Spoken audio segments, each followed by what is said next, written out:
Bab 1289.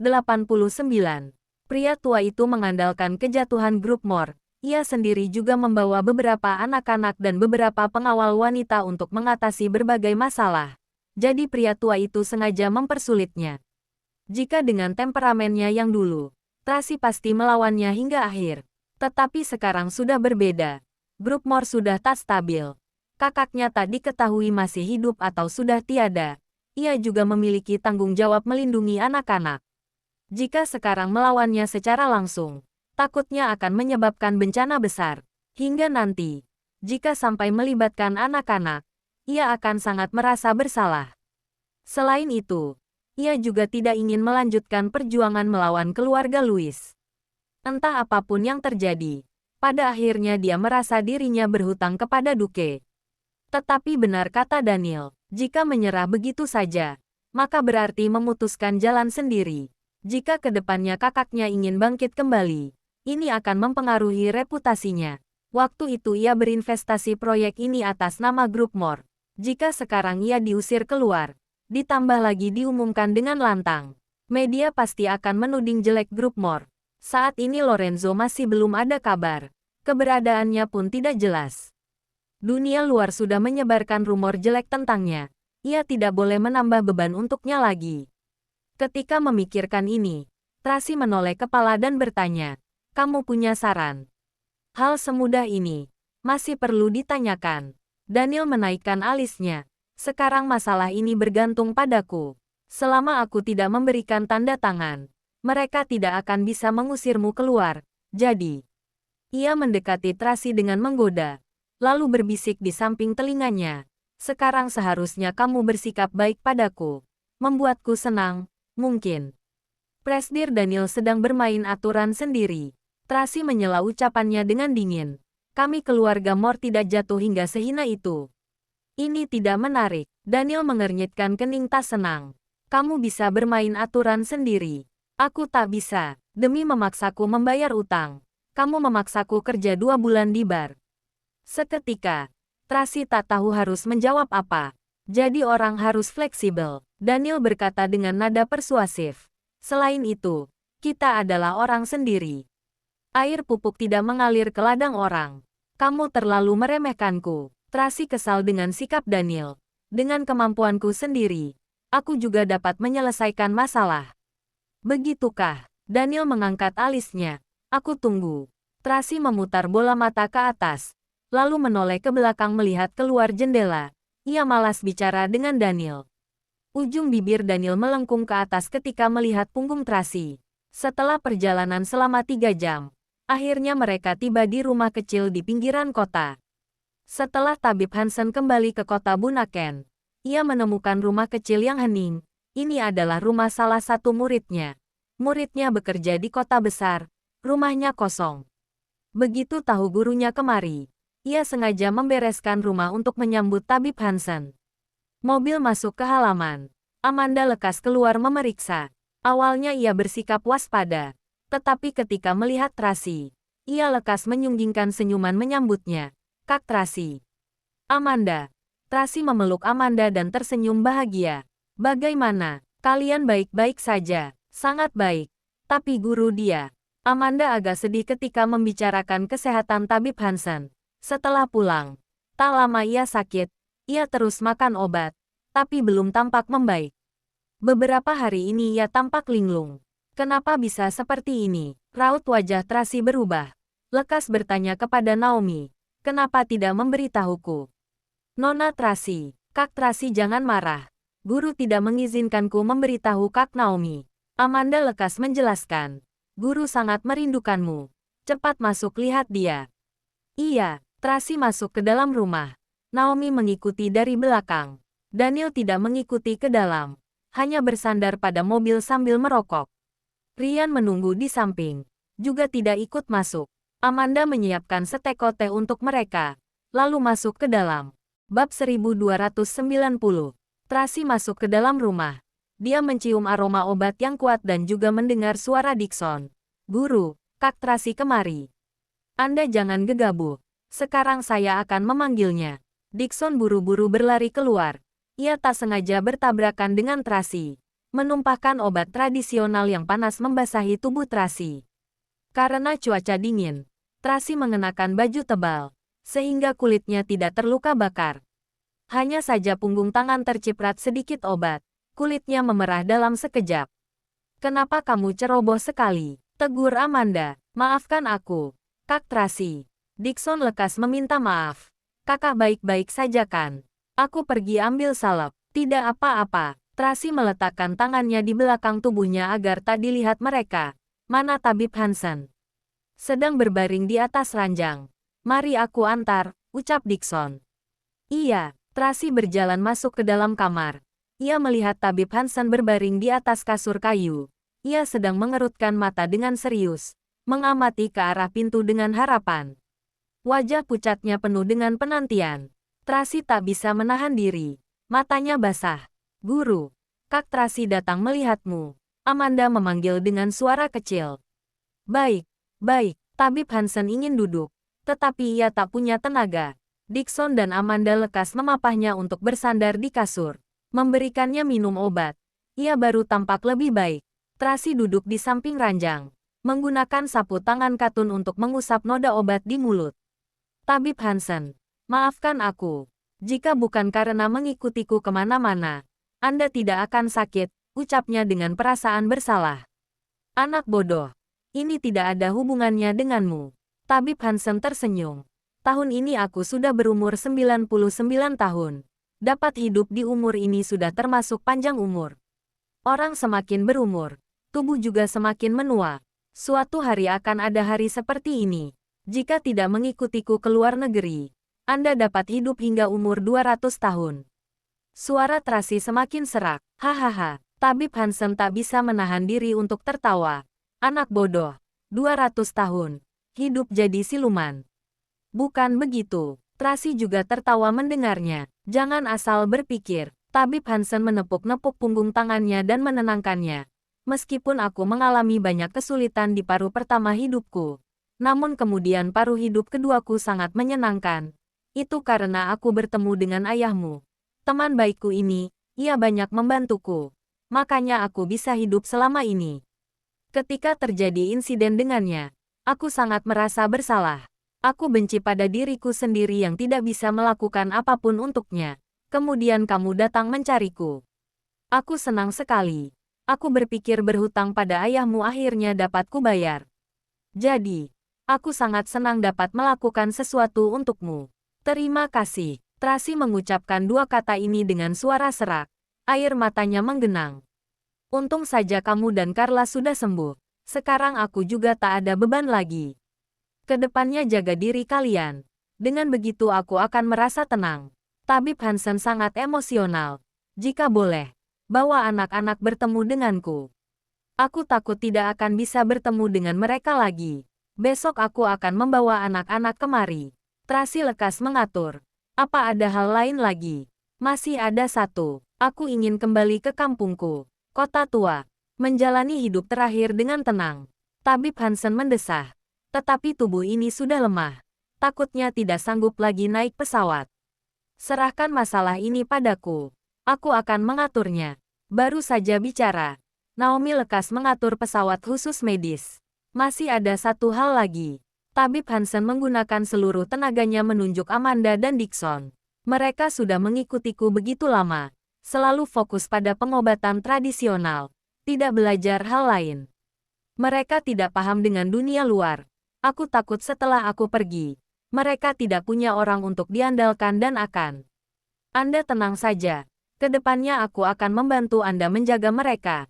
Tracy lekas berjanji. "Ada aku. Tidak ada orang yang akan menindas mereka." Bab 1291. Setelah mendengarmu berbicara seperti itu, aku jadi tenang. Tabib Hansen menghela napas. "Tracy, aku tak tahu banyak tentang masalah keluarga besar kalian. Aku tidak punya hak untuk berbicara, tapi aku ingat ayahmu pernah bilang padaku. Saat ia terjun ke dunia bisnis, ia hanya ingin istri dan anaknya hidup dengan baik, bukan untuk menjadi keluarga kaya. Kekuasaan hanyalah embun semata. Sekeluarga lengkap bersama dan menjalani hidup dengan damai adalah yang paling nyata." "Aku tahu." Hati Tracy sangat sesak. hingga sulit untuk berbicara. Baguslah. Tabib Hansen menepuk-nepuk punggung tangan dan berkata kepada Dixon. Panggil Presdir Daniel. Aku ingin bicara dengannya. Baiklah. Dixon lekas berlari keluar memanggil Daniel. Kamu oles salep dulu. Ia tidak lupa berkata kepada Tracy.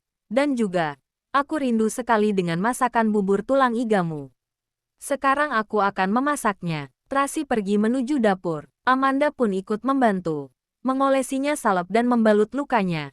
Kemudian mulai memasak bubur tulang iga bersama.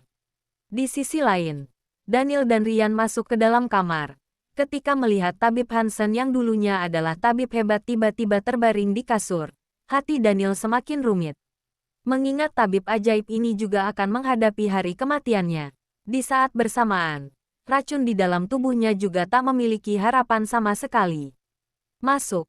Tabib Hansen duduk menegakkan tubuhnya. Dixon membantu menaruh bantal di bagian pinggang.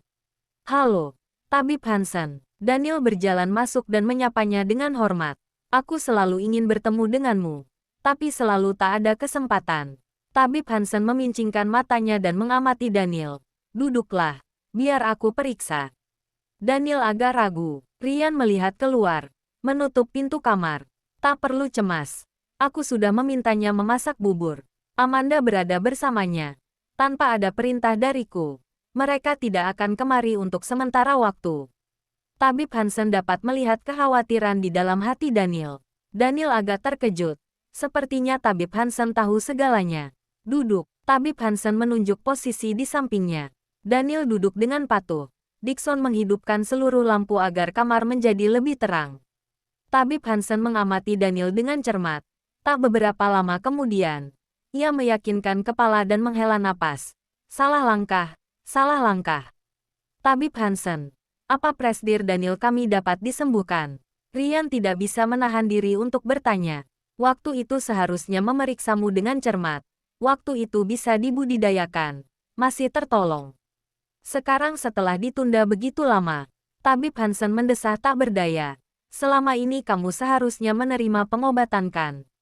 Bagaimana kata dokter, hanya bisa menghilangkan rasa sakit, menunda reaksi racunnya, tak dapat disembuhkan. Daniel menjawab dengan datar, walaupun agak terlambat, tapi bukan tidak ada kesempatan sama sekali. Hanya saja, Tabib Hansen mengernyitkan kening. Raut wajahnya menegang. Kondisi tubuhku sekarang takutnya sudah tak berdaya lagi. Tidak apa. Manusia tetap harus mengalami hidup dan mati. Daniel malah berbalik menghiburnya. Anda pulihkan kesehatan dengan baik. Tidak perlu mencemaskanku. Ucapan apa ini? Tabib Hansen bicara dengan tak senang. Kamu masih muda. Tidak boleh menyerah. Terlebih lagi, jika kamu mati, bagaimana nasib 3 cicitku itu? Setelah bersama mereka begitu lama, Tabib Hansen sudah menganggap 3 anak itu sebagai cicit kandungnya sendiri. Daniel jarang ditegur seperti ini. Setelah Tuan Besar Wollens mati, ia tak pernah mendengarnya lagi. Tiba-tiba dimarahi Tabib Hansen seperti ini. Hatinya agak tersentuh. Kamu bawakan dokumen pengobatan dan pemeriksaanmu sebelumnya padaku. Tabib Hansen memerintah Ryan. Coba kulihat. Apa aku dapat menemukan metode pengobatan baik sebelum aku mati? Baik. Aku akan segera meminta orang mengantarkannya kemari. Ryan sangat antusias. Ia lekas menelepon Thomas. Tidak perlu. Daniel berkata sambil mengernyitkan kening. Anda sudah seperti ini. Tidak perlu memikirkan pengobatanku. Bab 1292. Tutup mulutmu. Tabib Hansen agak marah. Kamu kira aku mencemaskanmu? Aku tidak ada hubungan denganmu dan kita tidak dekat. Yang kucemaskan adalah 3 anak itu. Baiklah, Daniel tidak berani bicara lagi. Pada saat yang sama ia berterima kasih kepada Tabib Hansen di dalam hati. Tapi kamu juga jangan terlalu banyak berharap. Tabib Hansen mendesah. Saat ini, aku bisa mati kapan saja. Aku takut sudah pergi duluan sebelum selesai meneliti. Anda sangat puas sekali. Benar-benar membuat tegang. Daniel mulai bercanda. Dasar. Tabib Hansen memukul lengan Daniel, lalu tertawa. Daniel sangat emosional ketika melihat orang tua yang bijaksana dan baik hati ini. Tetapi dia tidak tahu harus berkata apa. Ia tak pandai berkata-kata. Di saat ini hanya ada kenyamanan. Sudahlah. Bantu dia masak bubur saja. Aku akan tidur sebentar. Tabib Hansen memejamkan mata dengan lelah. Kamu harus berdoa agar aku masih bisa bangun setelah tertidur nanti. Mulai sekarang, kamu baru punya harapan untuk hidup. Buburnya enak sekali. Kamu tidak ingin makan? Jawab Daniel. Hahaha. Tabib Hansen tertawa lagi. Dasar bocah busuk. Dixon memapahnya kembali berbaring, lalu menyelimutinya dan menemaninya tidur. Daniel keluar dari kamar dengan tenang. Dia tidak tahu dapur, melainkan lanjut merokok di halaman. Thomas yang mengantarkannya sendiri. Seharusnya malam ini bisa tiba. Ryan melapor dengan suara rendah. Sebenarnya tidak perlu. Daniel sama sekali tidak berharap.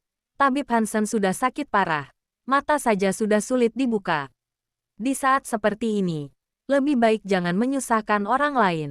Bukan begitu, Tuan Daniel. Anda tidak boleh menyerah begitu saja. Ryan panik. Benar kata Tabib Hansen. Meskipun Anda tidak memikirkan diri sendiri, Anda juga harus memikirkan anak-anak. Ya sudahlah, Daniel menyela ucapannya. Lalu melirik ke arah dapur. Ryan tak berani bicara lagi. Tapi dia tetap ramah. Karena Tabib Hansen berkata demikian, maka pasti masih ada harapan. Daniel. Di saat ini, Tracy tiba-tiba berjalan keluar dari dapur dengan celemek di pinggang dan satu tangan memegang wortel. Tabib Hansen ingin bertemu anak-anak. Atau minta Hartono antarkan anak-anak kemari. Besok saja, Daniel mematikan puntung rokok. Hari ini mereka sudah berangkat pagi-pagi sekali ke kota Yuling. Sekarang ditambah perjalanan lama lagi. Mereka akan kelelahan. Iya juga. Tracy menganggukkan kepala. Dandananmu cantik hari ini. Daniel mengamatinya dari atas ke bawah. Tracy memutar matanya. Lalu kembali ke dapur melanjutkan kesibukannya. Daniel bersandar ke mobil. Memandangnya dari jendela. Tiba-tiba ia berpikir. Jika mereka tidak dilahirkan dari kedua keluarga Wollens dan Moore, melainkan orang biasa, apakah mereka akan menjalani kehidupan biasa dengan bahagia dan tentram? Tracy mengusap keringat di keningnya. Lalu matanya melihat kemari dan bertemu dengan mata Daniel. Ia agak panik. Seolah-olah mereka adalah sepasang suami istri biasa. Ia sedang memasak, dan Daniel sedang memandangnya dari luar. Kehidupan yang damai dan tentram, hangat dan bahagia. Kring, kring, kring. Tiba-tiba suara ponsel berdering membuyarkan ketenangan itu. Daniel tersadarkan kembali. Lalu memegang ponsel berjalan keluar. Halo. Oke. Aku segera ke sana. Setelah menutup telepon, Daniel memerintah Ryan. Kembali ke kantor. Minta Thomas bawa beberapa orang kemari. Setelah menyelesaikan tugasnya, antarkan mereka berdua pulang. Kita tidak menunggu di sini. Ryan panik. Presdir Daniel, tak bisakah mengesampingkan masalah lain dulu? Kita sembuhkan dulu penyakit. Diam. Daniel menegurnya marah. Lalu melirik ke arah dapur. Untung saja. Air sudah mendidih. Tracy dan Naomi sedang sibuk memasak. Sama sekali tidak memperhatikan percakapan mereka. Jika kamu ceroboh lagi, enyahlah dari hadapanku. Daniel sangat marah. Hal ini sudah menjadi hal tabu baginya. Baiklah, Ryan menundukkan kepala. Dia tak berani bersuara lagi. Bab 1293. Daniel menatapnya dengan dingin. Lalu naik ke mobil. Ryan tahu dirinya tidak mampu membujuknya. Dia terpaksa pamit pada Dixon dan Amanda. Lalu pergi ke dapur berkata kepada Tracy. Nona Tracy, ada masalah di kantor. Kami harus kembali dulu. Nanti Thomas akan kemari dan mengantarkan kalian pulang. Baiklah. Kalian pergilah. Tracy melirik sekilas Daniel yang berada di dalam mobil. Kalau begitu kita pergi dulu. Sampai jumpa. Ryan berpamitan dan membalikkan badan. Raut wajah Naomi berubah. Ia lekas mengejar keluar dan menariknya. Kalian mau kemana? Bertemu wanita itu, tanya Naomi. Seharusnya bukan. Mungkin ada masalah perusahaan. Ryan juga tidak tahu ada masalah apa. Seharusnya bukan. Naomi langsung menangkap kunci utama ini. Tampaknya, benar. Ryan tak tahu harus berkata apa. Benar-benar tak berubah. Naomi menyorotinya dengan dingin. Kukira sudah berubah. Ingin menjalin hubungan dengan Nona Tracy. Tak disangka ia langsung pergi begitu di telepon wanita. Ryan agak kehilangan kata-kata. Bukan begitu. Astaga, aku juga tidak tahu perusahaan ada masalah apa. Kamu jangan asal bicara. Ia menyadari Naomi yang biasanya kalem dan berlogika langsung marah-marah di hadapannya. Sama persis dengan Paula. Naomi menendangannya. Lalu pergi dengan marah. Oh, Rian memeluk lututnya sendiri. Menahan sakit. Terdengar suara klakson mobil. Ia lekas mempercepat langkah menuju mobil. Menyetir mobil dan melihat Naomi dari kaca spion. Wanita benar-benar mengerikan.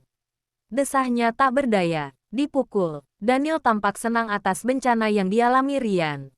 Aku tidak melakukan kesalahan apapun. Tapi malah dimarahi dan ditendang. Rian sangat sedih. Di mana aku bisa mendapatkan keadilan? Wanita masih bisa memarahi dan memukulmu. Artinya ia masih peduli denganmu. Daniel berkata dengan pelan. Jika tidak memarahi dan memukulmu itu baru gawat. Benarkah? Rian langsung sadar begitu mendengar. Kalau begitu, di dalam hatinya ada aku. Omong kosong. Daniel memutar mata ke atas. Seharian matanya tak lepas darimu. Hehe. Rian tersenyum bodoh. Benar-benar membuatku iri. Daniel mendesah. Tetap jaga keadaan ini. Sekarang adalah momen terindah. Tapi sudah setengah tahun masih belum ada perkembangan sedikit pun. Rian agak kecewa ketika berdiskusi ini. Ia berbeda dengan Paula. Paula tampak lebih ramah. Anda tidak tahu. Ketika membicarakan ini, ia agak berantusias. Semalam Hartono tidak pulang. Iri ya. Daniel menaikkan alis sambil tersenyum. Malam ini kamu juga bisa izin. Juga tidak perlu pulang. Aku tak berani. Wajah Rian memerah. Aku tidak pulang. Itu tidak akan mungkin terjadi.